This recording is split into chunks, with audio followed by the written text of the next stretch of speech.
अस्सलाम वालेकुम सामीन, उम्मीद करता हूँ आप सब खैरियत से होंगे। आज हम जो टॉपिक आपके पास लेकर आ रहे हैं, क्या आप जानते हैं कि सवाल है कि क्या आप जानते हैं कि जब आदम के जिस्म में रूह फूकी गई तो उन्होंने सबसे पहले क्या किया? जनाब आदम का बेरूह जिस्म जमीन पर पड़ा हुआ था।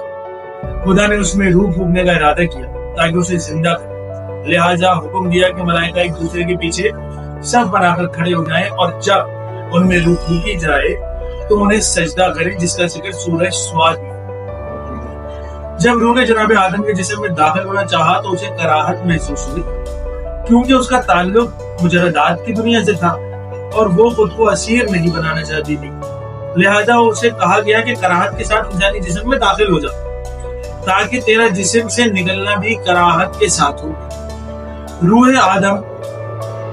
हज़रत आदम की नाक के सुराख के जरिए बदन में दाखिल हुई और उस वक्त जनाब आदम को छींक आई तो उन्होंने कहा अल्हम्दुलिल्लाह रब्बिल आलमीन, और ये वो पहला कलाम था जो जनाब आदम ने अदा किया। खुदा ने इरशाद फरमाया यरहमुकल्लाह, यानी खुदा तुझ पर रहमत करे।